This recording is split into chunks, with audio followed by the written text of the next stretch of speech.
Welcome to the Moxon Ways In podcast. I'm Steve Moxon, two-time kickboxing world champion and owner of the Training Room Geelong. I'm Lena Phillips, Steve's partner in business and in life. Together, we generate unwavering resilience, strength and motivation. The Moxon Ways In podcast will give you hard-hitting, honest insights into the world of professional fighting, building businesses, maintaining strong relationships, and redefining wealth, success, and what it takes to truly be a champion.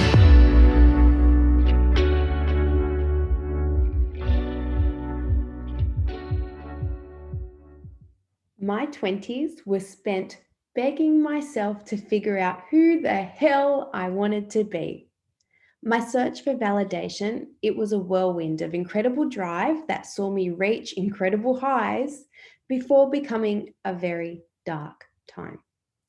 Having emerged from the ashes of all that I burned down and left behind me, I feel the grace of the universe's hand on me now. Now, as I approach my mid-30s, I have an incredible time exploring the feeling that maybe as humans, we don't ever have to try to become anything. Life isn't about becoming anything or anyone. It's actually about finding the courage to push back against who we are told that we are supposed to be and finally returning to who we are. I am humbled in knowing that as a 33-year-old, I have so much more to discover and learn in this lifetime. So I'm not sitting here today preaching like I have all the answers. But it doesn't stop me from confidently expressing what I know to be true for me today in this moment. My relationship with myself is one that is exploring the difference between body and soul. That's where I am with myself right now. My experiences in this life up to now have shown me clearly that we are souls experiencing the world through our body. That's what I believe. Negotiating between the needs and wants of both body and soul, I think, is our life's work. It's the backwards and forwards between our body wanting to anchor into the safe and known, even when that's not good for us, and our souls being innately more adventurous, craving, wanting, desiring. Our souls, our spirit, whatever you like to call it, they are so resilient, aren't they? Have you ever thought about the strength of your soul and the way it can continue to rise within us no matter the circumstance that we find ourselves in? It's our souls that continue to look for love no matter how badly our hearts have been broken. What's your soul like? Do you know? These are the questions that I ask people. I want to know. Personally, my soul is a firecracker, ready to just make everything feel like one big, bright, loud celebration. When I honor spirit, I am lit up with creativity, expression, and contribution. Those three things. When I am creative, expressive, and contributing, my soul is fulfilled. I'm opening up like this today because lately I have been receiving the same message from outsiders. People telling me, you look like you love yourself. Or most recently, it was a comment reflecting on something I had shared being taken as me talking about how great I think I am. This sort of feedback, guys, it is new to me. I have never had people taking shots at me like that, or at least not openly and directly. What has confused me was when I looked at the images presented or the words that I had shared that triggered this kind of nastiness, was that there was actually nothing there to really invite that. Quite honestly, I feel called to share on social media after my workouts, right? So I'm always sweaty, I'm messy, my hair's in a messy top knot on top of my head. You've seen it, you know. My workout gear is mostly mismatched and it's all like over 5 years old. It is old gear. So I couldn't understand what was triggering what looked and sounded like envy. Why was what I was saying and how I was presenting triggering people? I didn't get it. And then I had this moment that I realized, oh, It's my soul shining through. It's finally happened. I have held so much space for my own soul to be seen, felt, and expressed within me that it is now shining so brightly that others can see it too. How about that? And here's the thing, my soul most definitely does encourage me to love myself. My soul does truly allow me to believe I am the greatest. Yes, I am the greatest. And not because I think I'm better than anyone else, but because I have had to work damn hard to finally be a person that can show up every day and live this one beautiful life of mine as the greatest version of myself. 2.5 years ago, I was fortunate enough to be given the gift of being a mother. As I held my tiny baby boy in my arms and stared in wonder at his perfection, like any parent does with their child, I had a moment that I realized that we are all born completely whole. We are each born miraculously perfect. We have each come into this world as our perfect selves. We come into the world ready for the life that we have already said our first big yes to before we arrive earthside. We come here whole and complete and with purpose and passion ready to be expressed. But, here's the but. There are things that happen throughout our lives that make us forget who we have always been.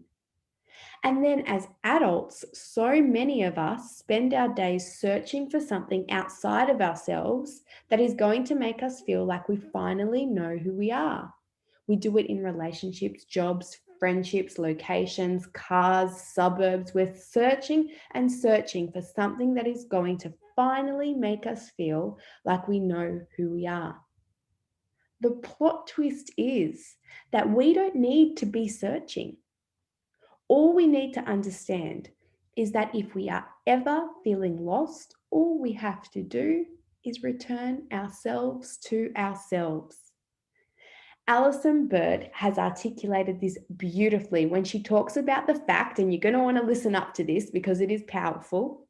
She talks about the fact that in order to feel fulfilled, say that fast, in order to feel fulfilled within ourselves, we need to release OPP. Yeah, release OPP. That stands for release other people's problems, perceptions, and philosophies. Yes, we do, don't we? We have to release OPP in order to be fulfilled. We each have unconsciously taken on the problems of our family history, the perceptions of community around us, and the philosophies that have been kind of beaten into us for so long that we have begun to believe them to be true. We believe the problems, perceptions, and philosophies of our education, our family, our friendships, our relationships, our circumstances, that they are our truth. And in doing that, we have slowly but surely lost pieces of ourselves. And when we wake up to the fact that we feel fragmented, broken, unstuck, and uncertain about who we are, we decide that we need to change. But instead of putting all of our energy behind desperately seeking and searching for change, instead of doing that, I want to offer to you that the answer you are looking for could be found in investing that same energy, not in searching and seeking and hoping to change, but in returning to yourself. Try on that mindset. Make it a prayer or a meditation. Return me to me. Years ago, as my first marriage was struggling to be a place of love, peace, and connection, I put a lot of effort behind trying to change who I was. I thought that if I could change who I was, I could change the dynamic of that relationship. But in doing that, I felt positive that I was doing something constructive, but it was also causing me a lot of suffering. And I tried to change for years. It wasn't a day, a month, it was years.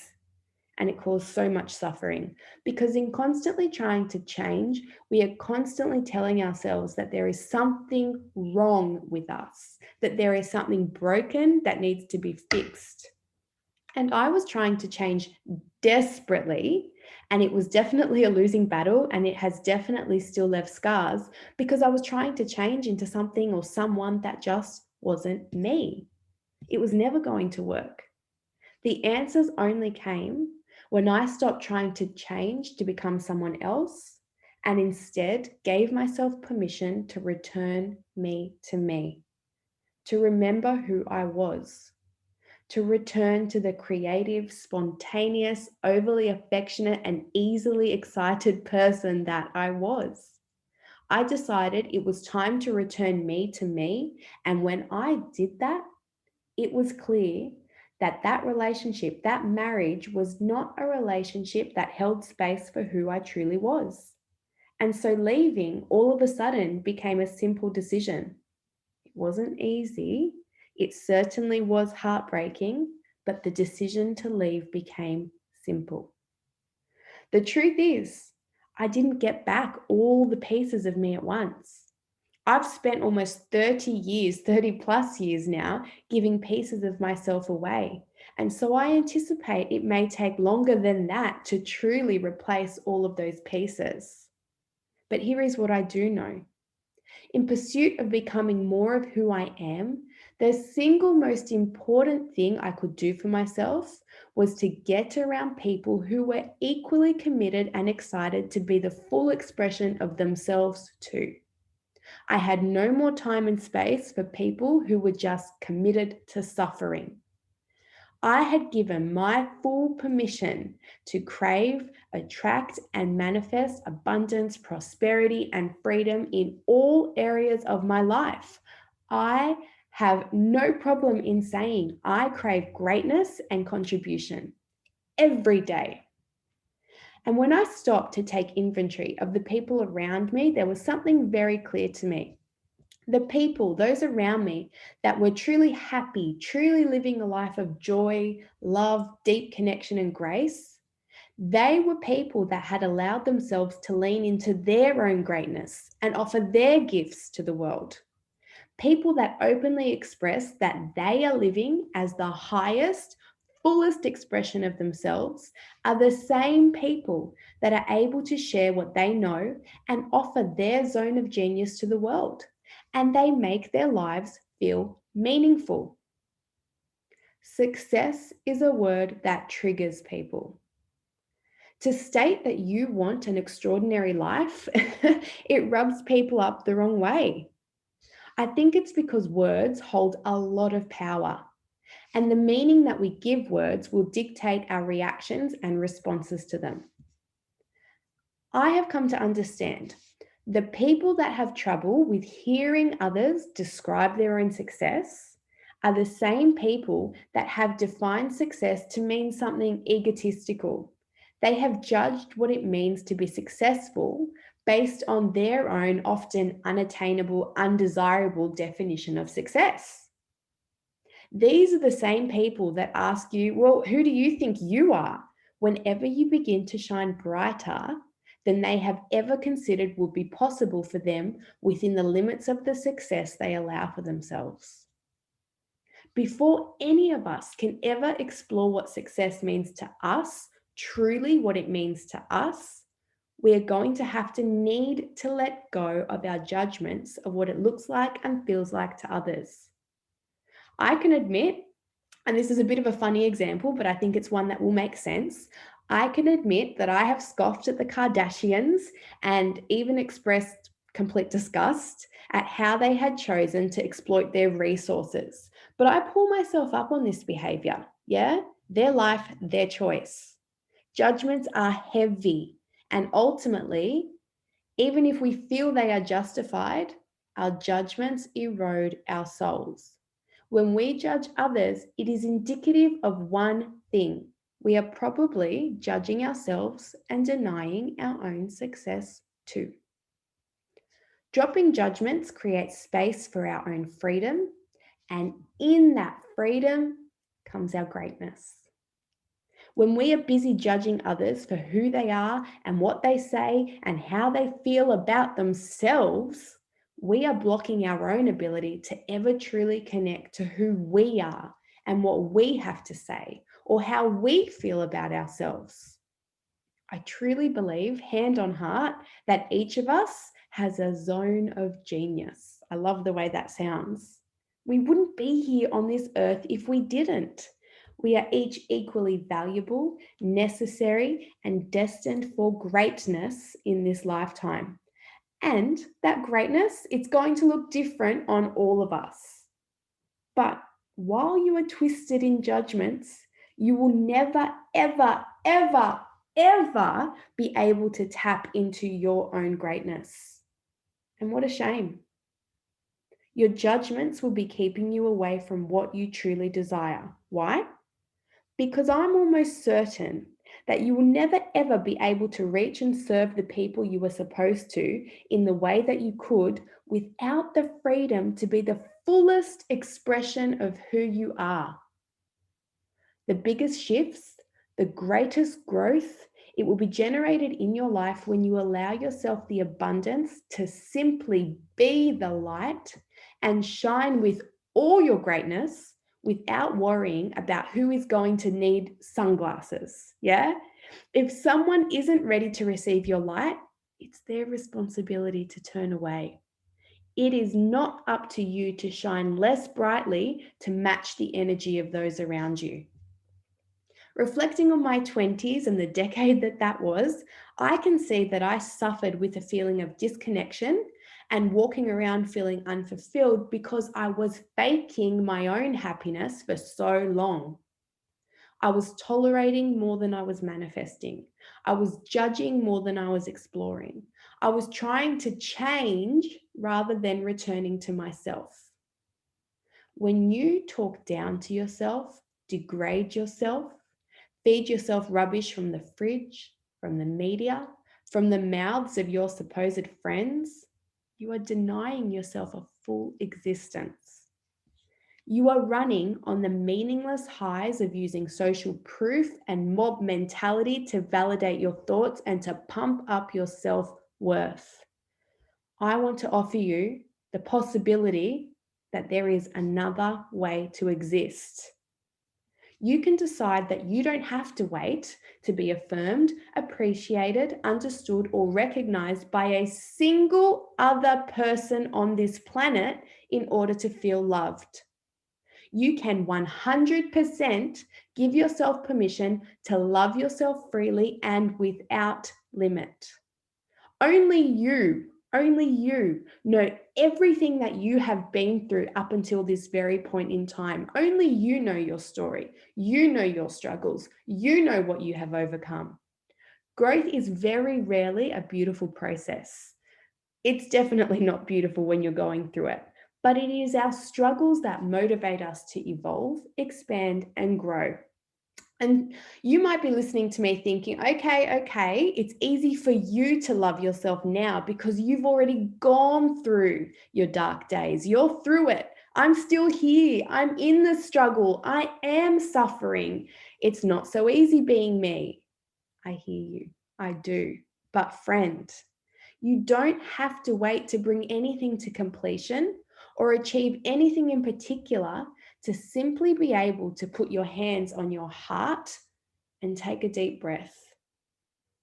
You can give yourself the gift of taking a deep, loving, expansive breath into your belly and exhale with complete conviction and certainty in one thing and one thing only, that you are love. You are loved. And in loving yourself, you will not only be fulfilled in the very place that you stand right here and right now, you will explode with more love than you can contain. And that is what you will have to share. The overflow from a person who loved themselves never runs dry. I want to offer you all that we need to normalize one very strong, powerful, particular thought made famous by the great Muhammad Ali. I am the greatest. I want you to say it. Say it with me. I am the greatest. I wake up saying it to myself loud and clear. I am the greatest. And I whisper it to myself with a smile when I go to bed at night. Not because I believe I am better than anyone else. I don't. Not because of anything I have achieved, seen, completed, conquered, or collected. I am the greatest simply because I am living life as the fullest expression of myself. And if you only knew how much I've had to overcome and rewrite within myself to be able to say those words, it is likely you would never try and shoot me down from my own place of certainty and confidence. It took me a long time to say the words, feel the words, and believe the words. But now that I do, life and all that I can experience in this lifetime, it is truly beautiful. And so I won't let anyone tell me to stop shining with the love I feel within me. I will not be thrown off course as I work to share the gifts I believe I am supposed to share. I will not be told to sit down and be miserable with the masses. I am the greatest. I invite you to roll these words around in your mouth. I invite you to return to yourself. I invite you to let all the love that you have been saving for others or another time or another place be gifted to you, from you. Love yourself freely, openly, confidently. For all that you have been through and all that you are going through, tell yourself, I am the greatest. I am the greatest version of myself today, here in this moment, and no matter what happens around me, what is happening within me is meaningful, purposeful, and makes my life worth living. And friend, if you can only whisper these words today, or they're getting caught in your throat, that's okay. That's our life's work, to dig deeper within ourselves, to connect with our soul, and begin to give ourselves permission to live every day in our own greatness.